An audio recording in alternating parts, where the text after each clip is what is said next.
The vast expanse of the Indian Ocean shimmers under the relentless African sun that we're zeroing in on the Gulf of Aden, a strategic choke point connecting the East and the West, a marine highway vital to global trade.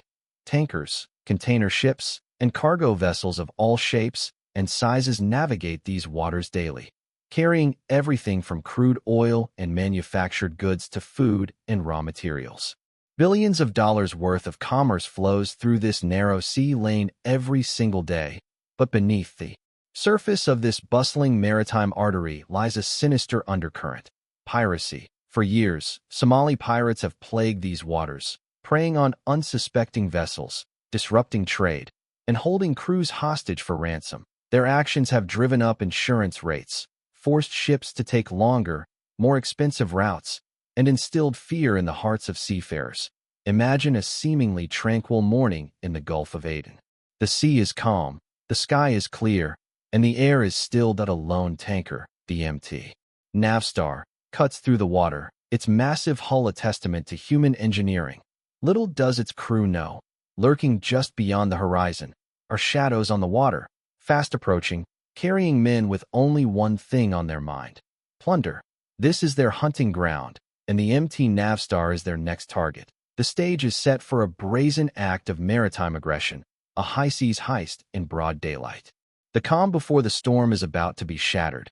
Having set the scene, let's focus on the protagonist of our story, the unwitting target of this impending ambush. The MT Navstar, but she's a behemoth of the seas, a very large crude carrier, or VLCC, displacing over 300,000 tons when fully laden. Her rusted hull, a patchwork of repairs and weathering, tells tales of countless voyages across treacherous oceans. That she's a workhorse, a vital cog in the global machine, transporting the lifeblood of modern industry, crude oil. Her current cargo is a full load of Saudi Light, a premium-grade crude, destined for refineries in Rotterdam. Millions of barrels sloshing in her massive tanks, representing an enormous financial prize for anyone daring enough to seize her. The crew, a diverse mix of nationalities, Filipino, Indian, Ukrainian, are seasoned mariners. They've spent years at sea, enduring long stretches away from their families, battling storms, and navigating the perils of the open ocean. They are professionals, well-trained and dedicated to their jobs. The captain, a Ukrainian named Igor Volkov, is a veteran with over 25 years of experience. He's seen it all, weathered every storm, and navigated every challenge. He is a cautious man, meticulous in his duties, and deeply responsible for the safety of his crew and his vessel. Their last port of call was Jeddah, Saudi Arabia, where they loaded the crude. They are now days into their voyage, anticipating the long haul around the Horn of Africa and then onward to Europe. The day is like any other. The sun climbs higher in the sky, painting the ocean in hues of gold and azure. On the bridge of the MT Navstar, Third Officer Benitez, a young Filipino, stands his watch.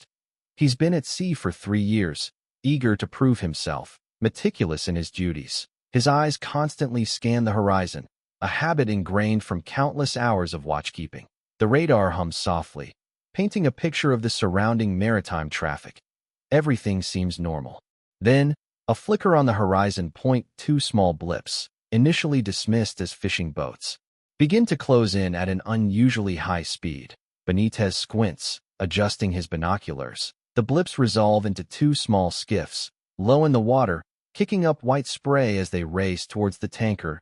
He notices something else. Several figures are visible on board, clustered together. He frowns. Fishing boats don't usually travel at that speed. Not in these waters. A prickle of unease runs down his spine. He grabs the radio and attempts to contact the supposed vessels. No response. He tries again, his voice slightly more urgent. Still nothing. He turns to the officer on duty. "Sir, I have 2 small craft approaching at high speed. They are not responding to radio calls." The officer glances at the radar, then through his own binoculars. He shares Benitez's concern. "Keep a close watch on them, Benitez," informed the captain. The sense of normalcy is beginning to crack. The first alarm bells are ringing. Something is definitely not right. The skiffs are gaining speed, their wakes cutting through the water like knives. Captain Volkov, now on the bridge, studies them through powerful binoculars. The initial apprehension hardens into grim realization. These aren't fishermen. He can now clearly see the figures on board are armed AK-47's glint in the sunlight. The rocket-propelled grenade launchers are clearly visible. Hard to starboard.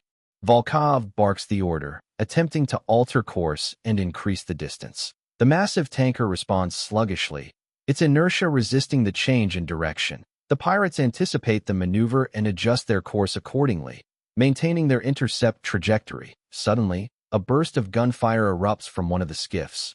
Bullets ricochet off the hull of the MT Navstar, a stark warning that it's no longer a question of if, but when. The pirates are signaling their intent. This is a hostile act, a declaration of war on the high seas. Sound the alarm.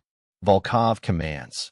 The piercing wail of the general alarm echoes through the ship, shattering the morning calm. The crew, jolted from their routines, scramble to their assigned emergency stations. The sense of urgency, bordering on panic, spreads throughout the vessel.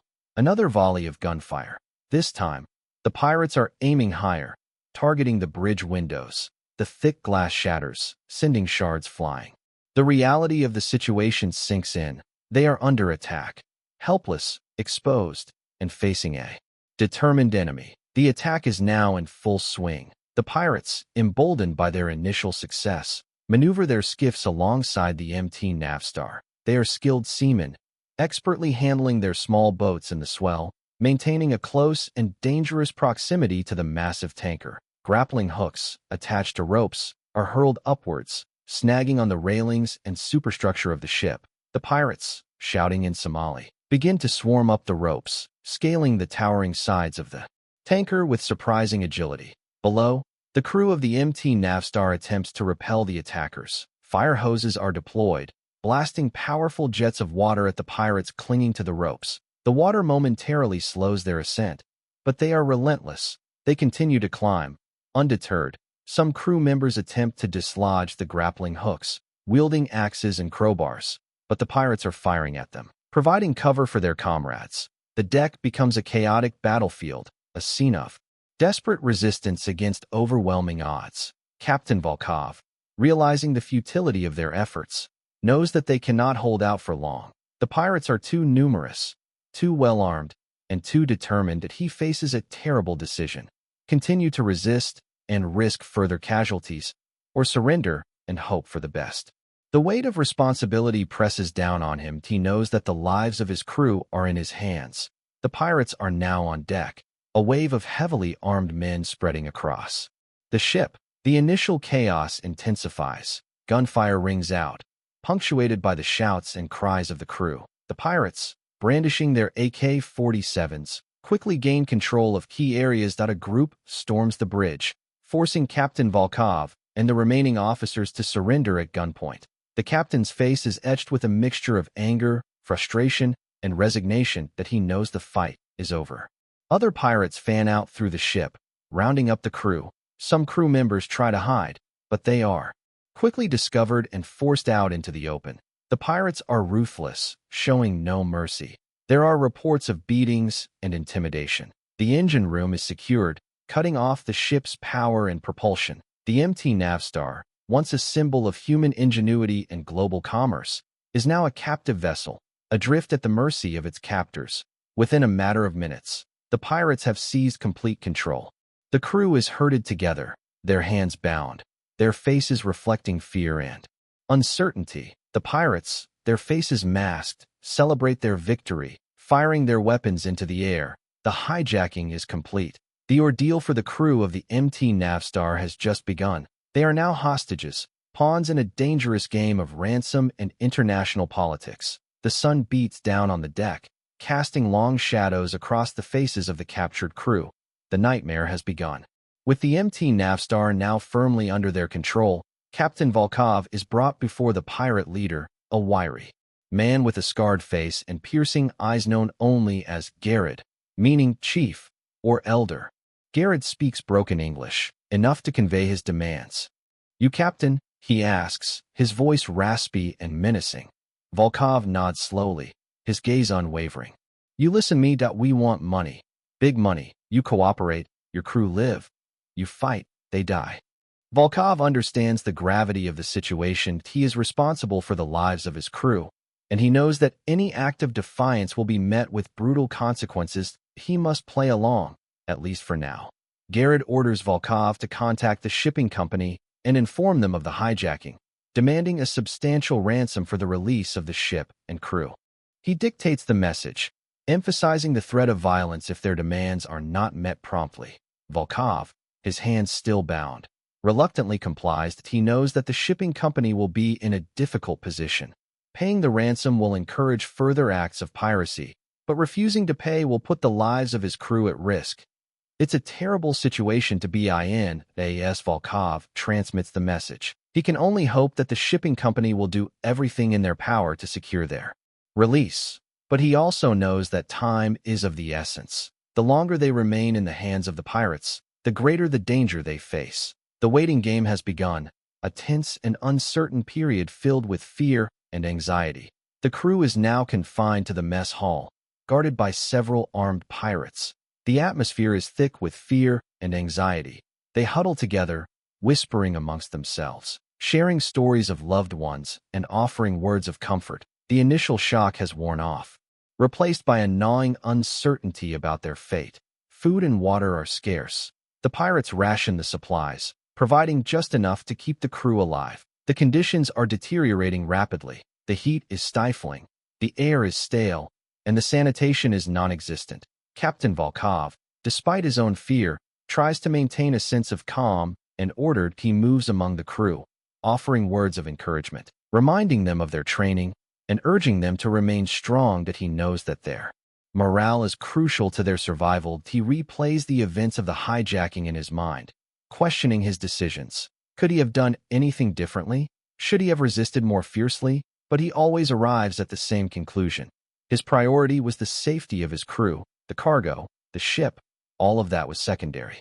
Human lives were paramount. He knows that the coming days will be a test of their resilience, their courage, and their ability to endure. He must prepare them for the long haul, for the psychological and emotional challenges that lie ahead. He is their leader, and they are looking to him for guidance and strength. He cannot afford to fail them. Days blur into nights. The rhythm of life on the MT Navstar is now dictated by the pirates. The crew endures a monotonous routine of confinement, meager meals, and constant fear. The pirates, though armed and menacing, are also visibly bored and restless. The shipping company has acknowledged receipt of the ransom demand. Initial communications are slow and cautious, with both sides probing each other's intentions. The pirates insist on a specific amount, delivered in US dollars, to a designated location at sea. The shipping company, in turn, tries to negotiate the price down and seeks assurances of the crew's safety. These negotiations are conducted through satellite phones, the only link between the captive vessel and the outside world. Each call is fraught with tension, the voices on both ends strained and anxious. Captain Volkov is sometimes forced to act as a translator, relaying messages between Garrett and the shipping company representatives. The pirates, growing impatient, issue increasingly strident threats. They brandish their weapons, firing warning shots near the crew. They single out individual crew members for abuse, subjecting them to verbal and physical harassment. The psychological toll on the crew is immense. They are trapped in a pressure cooker, their hopes rising and falling with each phone call, their nerves frayed by the constant threat of violence. The waiting game is becoming unbearable. The question is, how much longer can they endure?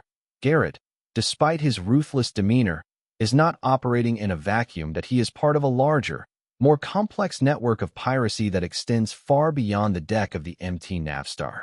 These pirate groups are often organized along clan lines, with a hierarchical structure and a clear division of labor. At the bottom are the young men, often unemployed fishermen, who are recruited to carry out the actual hijackings. They are motivated by the promise of quick riches, a chance to escape the grinding poverty that grips Somalia. They are armed with basic weapons and driven by desperation. Above them are the commanders, like Garrett, who plan and execute the operations. They are often former militiamen or experienced seafarers, possessing the skills and knowledge necessary to navigate the treacherous waters and outmaneuver international naval forces. At the top are the financiers, the shadowy figures who provide the funding, weapons, and logistical support for the pirate operations. They are often wealthy businessmen or powerful warlords, operating with impunity from safe havens within Somalia and beyond. The motivations behind Somali piracy are multifaceted. Poverty and lack of opportunity are undoubtedly key factors. But organized crime also plays a significant role. The pirates are not simply desperate men seeking to feed their families. They are part of a sophisticated criminal enterprise, driven by greed and fueled by the demand for ransom money. This complex web of desperation and criminality makes combating Somali piracy a formidable challenge. The initial days of captivity stretch into weeks. The MT Navstar, still adrift, becomes a floating prison.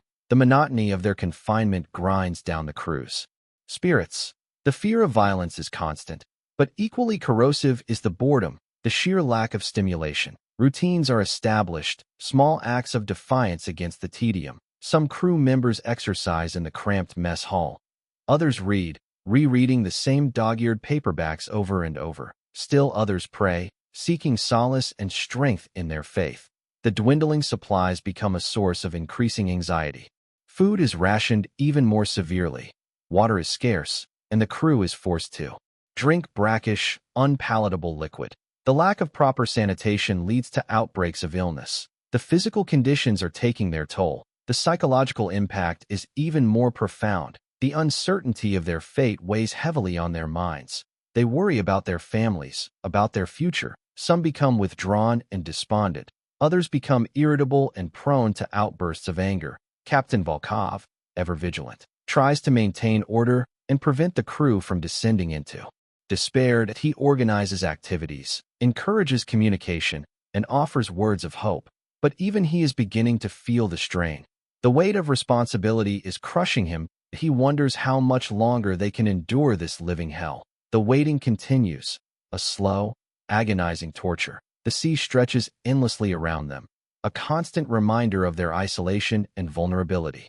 While the crew of the MT Navstar languishes in captivity, the international community is not entirely passive. Naval forces from various nations, NATO, the European Union's NAVR, and individual countries like the United States, China, and Russia, maintain a constant presence in the Gulf of Aden, patrolling the waters and monitoring maritime activity.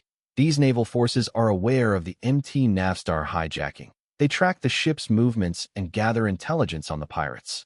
But their options are limited. A direct military intervention to rescue the crew is fraught with risk.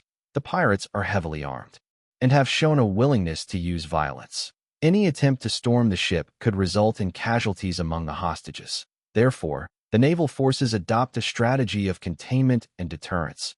They maintain a discreet distance, hoping to prevent the pirates from moving the ship to a more secure location or transferring the crew to Somalia. They also work to disrupt pirate supply lines and gather information that could be used in future prosecutions. The dilemma is agonizing. The naval commanders are under pressure to act, to demonstrate their commitment to combating piracy. But they are also mindful of the potential consequences of a failed rescue attempt. They must balance the need for action with the imperative to protect human life. The crew of the MT Navstar is aware of the naval presence. They see the warships on the horizon, a distant promise of rescue. But they also know that their fate ultimately rests with the shipping company and the pirates. They are caught in a web of international politics and maritime law, their lives hanging in the balance. Behind the scenes, a complex and delicate negotiation is unfolding. The shipping company, based in Greece, engages a team of professional negotiators, experts in dealing with Somali pirates. These intermediaries, often former intelligence officers or security consultants, act as go-betweens, shuttling messages and money between the company and the pirates. The negotiations are tense and protracted. The pirates initially demand a huge sum, several $1 million. The shipping company counters with a much lower offer. The haggling begins, a slow and painstaking process of offer and counteroffer. The intermediaries play a crucial role, building trust and understanding between the two sides. They must navigate cultural differences, language barriers, and the inherent volatility of the situation. They must also convince the pirates that the shipping company is serious about paying the ransom, but also that they cannot afford to meet their initial demands. The negotiations are further complicated by the involvement of various stakeholders. The Somali government, clan elders, and even local businessmen all seek to influence the outcome. The intermediaries must manage these competing interests, ensuring that the negotiations remain on track. The crew of the MT Navstar remains largely unaware of the details of the negotiations. They only know that their fate is being decided by strangers, thousands of miles away. They cling to the hope that a deal will be reached soon, that their ordeal will soon be over, but they also fear that the negotiations will collapse, leaving them stranded and forgotten. The tension is almost unbearable. Each day that passes feels like an eternity as the negotiations drag on. Cracks begin to appear within the pirate ranks. The initial unity and purpose start to erode, replaced by suspicion and infighting. Disagreements arise over strategy. Some pirates argue for a more aggressive approach, demanding a higher ransom and threatening to harm the crew. Others favor a more conciliatory approach, fearing that violence will jeopardize the negotiations. Tensions also escalate over the distribution of the ransom money. The younger pirates, eager to receive their share, become impatient and resentful. They suspect that the leaders are skimming off the top, enriching themselves at their expense. These internal conflicts spill over into the treatment of the crew. The pirates become more erratic and unpredictable. The level of violence increases. Some crew members are subjected to harsher treatment, beaten and humiliated for minor infractions. The threat to their lives becomes more acute. Captain Volkov, observing these developments, grows increasingly concerned. He knows that a fractured pirate group is a more dangerous one. That he tries to reason with Garrett, urging him to maintain control and prevent further violence. But his words have little effect. Garrett is struggling to hold his crew together, his authority waning. The crew is living on borrowed time. The situation is deteriorating rapidly. The hope of a peaceful resolution is fading. The nightmare is about to enter a new and even more dangerous phase. The fear is palpable. Every shadow seems to hold a threat. Every sound sends shivers down their spines. The waiting has become a torment.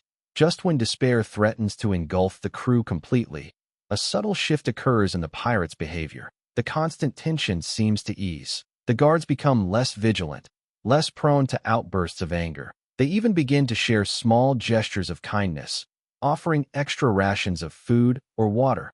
Rumors begin to circulate among the crew. Whispers of a deal being finalized, of the ransom being paid. The pirates are seen cleaning their weapons and packing their belongings. There's a palpable sense of anticipation in the air. Captain Volkov, cautious but hopeful, tries to glean information from Garrett. The pirate leader remains tight-lipped, but his demeanor is noticeably different. He seems less burdened, less menacing. That he even offers Volkov a cigarette, a rare gesture of camaraderie.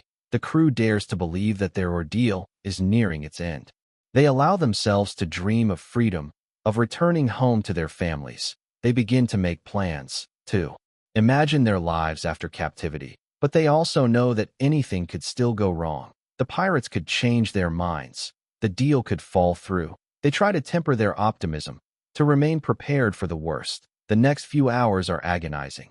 The waiting is almost unbearable. Every creak of the ship, every shout from the pirates, sends their hearts racing. They are poised on the edge of a precipice. Caught between hope and fear. A glimmer of light has appeared in the darkness, but they know that it could be extinguished at any moment. The uncertainty is a torment. The moment arrives with a deafening roar. A small aircraft, a Cessna, circles the MT Navstar, its engines screaming. The crew is herded onto the deck, forced to watch as the aircraft makes its final approach. A large package, wrapped in plastic and secured with ropes, is pushed out of the aircraft. It plummets towards the sea, landing with a splash just a few feet from the tanker. The pirates scramble into their skiffs and race towards the floating package. They haul it on board, their eyes gleaming with anticipation. The package is brought back to the MT Navstar, where it is opened with a frenzy. Bundles of US dollars spill out, filling the deck. The pirates begin counting the money, their faces etched with a mixture of greed and relief. They work quickly, dividing the cash into piles, arguing over the amounts. The tension on deck is palpable. This is the moment of truth, the culmination of weeks of planning and negotiation. The crew watches in silence, their hearts pounding in their chests. They know that their freedom depends on the successful completion of this transaction. If the money is short, if there is any sign of betrayal, all bets are off. Captain Volkov, standing beside Garrett, tries to remain calm, but he knows that any wrong move could trigger a disaster. He holds his breath, praying for everything to go smoothly. The fate of his crew hangs in the balance. The air is thick with anticipation, the silence broken only by the rustling of the money and the guttural sounds of the pirates counting their loot. The moment is stretched to its breaking point. With the ransom counted and secured, the pirates begin to disembark. They gather their weapons, their gear, and their ill-gotten gains. They say nothing to the crew, offering neither apologies nor farewells. They simply climb into their skiffs and speed away, disappearing over the horizon. A wave of euphoria washes over the crew. They are free at last. They cheer, they hug, they cry. The ordeal is over. They have survived. Captain Volkov, his voice hoarse with emotion, orders the crew to secure the ship and assess the damage. The empty Navstar is in a sorry state. Bullet holes scar the hull. Windows are shattered. Equipment is damaged or missing. The ship is a mess, a testament to the violence it has endured. More importantly, the crew begins to assess injuries. Several crew members have suffered minor wounds from the gunfire. One crew member has a broken arm, sustained during a beating. Another is suffering from a severe infection, the result of unsanitary conditions. Captain Volkov contacts the shipping company, informing them of their release and requesting assistance. He also alerts the international naval forces in the area. Help is on its way. The crew begins the long process of cleaning up the ship and tending to the injured. They are exhausted, both physically and emotionally, but they are also filled with a profound sense of gratitude. They are alive. They are free. They are going home. The nightmare is finally over. With assistance from a naval escort, the MT Navstar slowly makes its way towards a safe port. The journey is slow and arduous, the damaged ship struggling to maintain speed, but with each passing mile, the crew feels a sense of closure, of putting the nightmare behind them. Upon arrival at the port, the crew is met by medical personnel and shipping company representatives. The injured are immediately taken to hospitals for treatment. The rest are provided with food, clothing, and accommodation. After weeks of deprivation, they are overwhelmed by the simple comforts of life. The crew is also debriefed by authorities, including maritime security experts and law enforcement officials. They are asked to provide detailed accounts of the hijacking, the pirates, and their treatment during captivity. This information is crucial for identifying and prosecuting the perpetrators and for improving maritime security measures. Captain Volkov, despite his exhaustion, cooperates fully with the investigation. He feels a responsibility to ensure that the pirates are brought to justice and that other seafarers are spared the same ordeal. The crew members are offered counseling and psychological support to help them cope with the trauma of their experience. They are encouraged to talk about their feelings, to process what they have been through. The healing process will be long and difficult, but they are not alone. They have each other, and they have the support of their families, their friends, and their community. The first steps on the road to recovery have been taken. The process of rebuilding their lives has begun. The release of the MT Navstar and its crew does not mark the end of the story. Efforts are immediately launched to track down and prosecute the pirates responsible for the hijacking. Intelligence agencies, naval forces, and international law enforcement agencies work together to gather information on the pirate group. They analyze satellite imagery, monitor communications, and interview informants to identify the individuals involved and their support network. However, bringing the pirates to justice is a complex and challenging undertaking. The hijacking occurred on the high seas, in international waters. This raises questions of jurisdiction. Which country has the right to prosecute the pirates? The pirates are Somali nationals, but the MT Navstar is registered in Panama, owned by a Greek company, and crewed by seafarers from several different countries. This creates a legal tangle that must be carefully navigated. Many countries have laws that allow them to prosecute pirates, regardless of their nationality or the location of the crime. But securing convictions is difficult.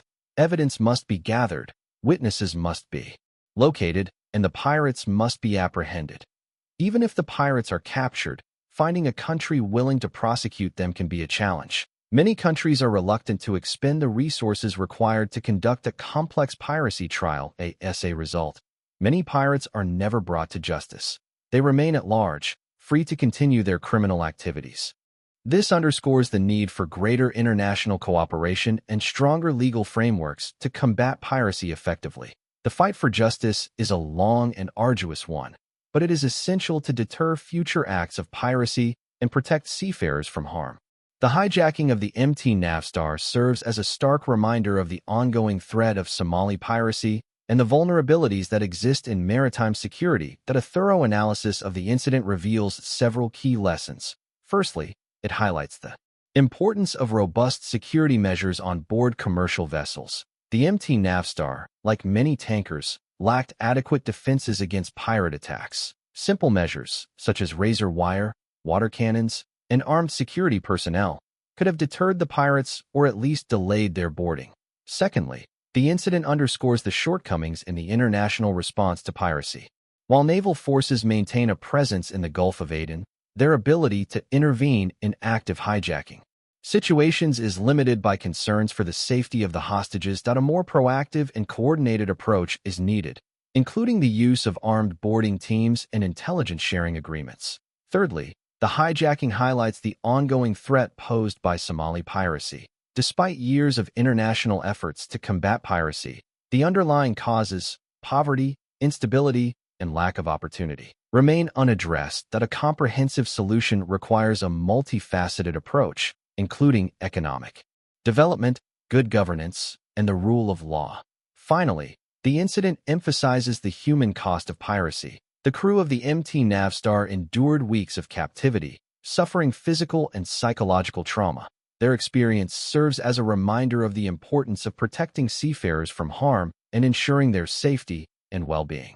The lessons learned from the MT Navstar hijacking must be heeded to prevent similar incidents from occurring in the future. The story of the MT Navstar is more than just a tale of piracy on the high seas. It is a human story, a testament to the resilience and courage of ordinary people caught in extraordinary circumstances. It is a reminder of the human cost of piracy, the physical and psychological trauma endured by seafarers who are simply trying to earn a living.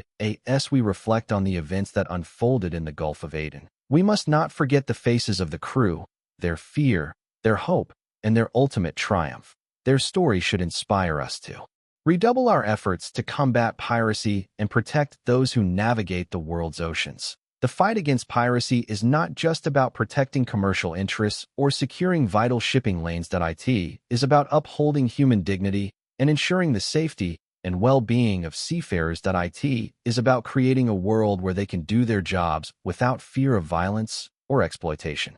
This requires continued vigilance and international cooperation. We must strengthen maritime security measures, improve intelligence sharing, and enhance law enforcement capabilities. We must also address the root causes of piracy by promoting economic development, good governance, and the rule of law in Somalia and other vulnerable regions. The hijacking of the MT Navstar serves as a call to action. It is a reminder that the threat of piracy remains real and that we must remain committed to combating it.